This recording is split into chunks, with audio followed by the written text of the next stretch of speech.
Good morning, students. How are you all? I hope everyone is safe and fine at your home.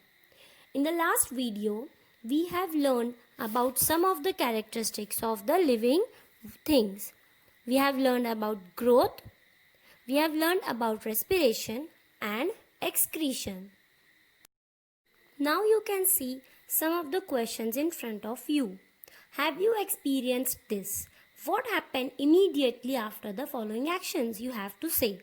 So the first action is if light is flashed suddenly into your eyes. What happens when light is flashed suddenly into your eyes? You close your eyes. Correct.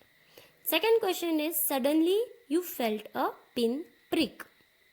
What happens when suddenly you felt a pin prick? You take your hand back or you leave the pin prick. Third question is the leaves of the mimosa plant were touched. You see there are some plants which are having small leaves. They are called as mimosa plant. We also call touch me not or lazaru in Marathi. So when we touch them, the leaves they close. Fourth question is at sunset, lamps on the street or courtyard are lit and insects gather around the lamps. What happens? The insects they gather around the lamps. Why does all these things happen? That we are going to see. The fourth characteristic of living thing. Responsiveness to stimuli and movement. Living things act in various ways when responding to a stimulus. Stimulus means any action which makes you to respond. If you suddenly enter a cowshed, the cows and buffaloes stand up, begin to move, or one or two may even start moving. These are all movements. Means what? The action is you are entering the cowshed and the cows are moving. This is their response. They respond to your entrance. A creeper planted in the courtyard leans toward a support. A potted plant placed in a window grows towards sunlight. It means that plants too show movement. Living things move of their own accord. Means what? A creeper, you have seen a creeper, they are having a very thin stem. They need support for growing. So they move towards a support. And a potted plant, if you see, you keep a potted plant in the window, the potted plant, its direction of growth is towards the sunlight. So in these examples, you can see that plants also show movement. Living things, they move according to their own. They do not need to be moved from one place to another. The movement or the change taking place in a living thing at such a time is their response to a stimulus. An event that occurs in our surrounding is a stimulus. Means what? An action or anything that is taking place in our surrounding is called as a stimulus. And the ability of the living thing to respond to a stimulus is called their responsiveness to stimuli. Means as we have an action to a different action, that is your responsiveness to stimuli. Responsiveness to stimuli is a characteristic of living things. Now students, you can see some of the photos in front of you. In the first photo, you can see there is a bird which is sitting on its egg. In the second photo, you can see a bryophyllum plant with its roots. In the third photo, there is a mare and her foal. In the fourth photo, there are few rose cuttings. So what do you see in these photos? What is a common thing? A common thing is that from the bird's eggs, new baby birds will come out, which will be same of that bird only. The bryophyllum leaves, they produce a new plant. A mare gives birth to her foal. The rose cuttings, they produce new rose plants. So here we see a new thing, that is reproduction. So what is reproduction? Living things produce other living things like themselves. Some animals give birth to their young ones. Some lay eggs. Their young ones hatch out of the eggs. New plants are produced from the seeds, stems or leaves of the plants. This process by which a living thing generates a new living thing like itself is called reproduction or procreation. In the image you saw there were some things like the bird and its eggs, leaves and its roots, an animal with its baby and a plant cutting. So they produce new things, new young ones from themselves. This is called as reproduction or procreation. Reproduction is also a characteristic of living things. So students, here is the question of the day for you. Why have so many types of plants and animals been able to survive on the earth even today? This answer you are going to write in your notebook according to your theory. Now we are going to learn about a definite lifespan. What is a definite lifespan? You can see in the image there is a tree and a goat. So tree is a plant, goat is an animal. You can see along with time the leaves of the tree, they grow old, they shed their leaves and again new leaves are born. Like that only in the goat you can see there is a goat. Next the goat, it gives birth to a little baby lamb. Then it grows and it gives birth to a new baby. While the old goat, it becomes old and it dies. So what this shows, at a certain stage of life, living things become capable of reproduction. They reproduce. We saw just now reproduction. They reproduce a new one. Later on in reproduction stage, their organs become weak and still later their life comes to an end. Finally, the goat or the animal or the plant, it dies. The lifespans of different animals and plants are different. For example, the lifespan of a dog is about 12 to 18 years, while the ostrich lives for 50 years. Even in plants, you can see a mango tree, it lives for longer, while small trees, they live for a shorter period of time. Like some flower plants, they live for a shorter period of time, or vegetable plants, they die soon, while mango tree, banyan tree, tamarind trees, they live for a long time. You may have wondered what exactly the living things are, how they come into being, and so on. Now students, observe the picture carefully. What do you see? What are they made of? You may have seen that the small compartments of a honeycomb, these compartments are joined together to form a honeycomb, while a wall has bricks. To construct a wall, we firmly join the bricks together. Like these honeycomb compartments and bricks walls, we are going to see the cellular structure of living things. Living things are made up of small units called cells.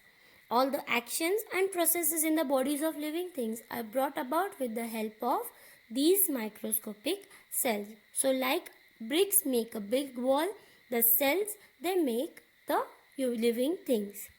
Some living things are made up of single cell. These are called unicellular animals. They are very small, microscopic. While some are having many cells, they are called as multicellular. Tree, onion plant, these all are the multicellular organisms. You can see the big things which we can see from our eyes. They are the multicellular organisms. Living things, the characters they show in every living thing, whether it is unicellular or a multicellular. So these characteristics which we have learned will be seen in every living thing. It may be multicellular or it may be a unicellular living thing. So students, now you saw that cellular structure is the main characteristic of living things, even though the number of cells may vary. It may be unicellular or multicellular, but cellular structure is the main characteristic of living things. Now we are going to study about the useful living things. In our environment, there are many living things and everybody are not useful for us. Some of them are harmful. So first we will see about the useful living things.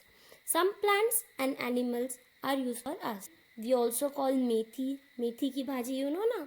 Those fenugreek, potato, okra, bhendi, apple, banana are used as food, while vasaka, like it's in commonly we call adulsa, hirda, beheda, asparagus, these are used for medicinal purposes. While in animals, dogs, cats, cows, buffaloes, these are used for our domestic uses. Dogs, they protect our house.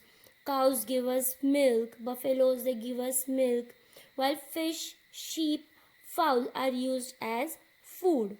Even animals like horses, oxen, camel, they prove useful in various occupations. And earthworm, being a very small animal or insect we can call, earthworm is also used in agriculture. It loosens the soil. So animals as well as plants are useful for us. Now we will see the harmful living things. Some animals and plants around us are harmful for man. For example, mosquitoes and flies. They spread diseases. Cockroaches, mice, rats, they destroy our food. Lice, ticks are also spreading diseases. The bites of some poisonous lizards, spiders, snakes and scorpions, even you know snakes and scorpions, they are very poisonous. They can even cause death. Even if wild animals like wild elephants or lions, tigers, they enter human settlements, they cause a lot of destruction. So not only animals, even plants can be harmful. For example, the dodder, parthenium, these are some of the weeds which are harmful for the human body if consumed. While the pods of nettle, colocasia leaves, they cause itching. Pods means the small bud type things are there on the top. They cause itching. Plants like oleander, lantana have strong odors. The datura plant is poisonous, like snake or scorpions. Even the plant of datura is poisonous. Uncontrolled growth of fungi and algae in water pollutes drinking water and may cause the spread of diseases. Even uncontrolled growth in water, drinking water, sometimes some green or brown type fungi is there. Even that cause the spread of diseases. So students, you learned about the useful living things, useful plants and animals, as well as the harmful plants and the harmful animals. Now we are going to learn about wild animals. So what are wild animals? Wild animals that hunt other animals for food are called predators. Like for example, tigers, lions, wolves, leopards. These animals hunt other animals for food. They are known as wild animals or predators. Sometimes, due to deforestation, such animals they enter human settlements in search of food and may kill domestic animals or people. So, what is deforestation? Because for the need of wood, we are cutting the forest on a large amount. Because of that, the forest they are becoming smaller and smaller in size. That is known as deforestation. So the wild animals they come into our settlements and kill domestic animals or even people for their food. This is the end of your lesson. Let's revise once what we have learnt in the lesson. Growth, respiration, excretion, reproduction, responsiveness to stimuli, movement, a definite lifespan, and a cellular structure. These are the characteristics of living things. Animals grow for a certain period of their life. Plants, however, grow as long as they live. Animals have specific organs for respiration, while plants respire through the microscopic pores on their leaves and stems. The process of eliminating waste products from the body is called excretion. All living things have the ability to reproduce. Living things move because of their ability to respond to stimuli. Plants show spontaneous movements, but they cannot leave their place and go elsewhere as animals do. You saw na plants, they grow towards sunlight or they move towards the support, but they cannot leave their places like animals. Living things have a definite lifespan at the end of which they die. Many animals and plants are useful to us in our daily life. Some animals and plants can be harmful to us. Smallest unit of the living thing is the cell. This is the end of your lesson.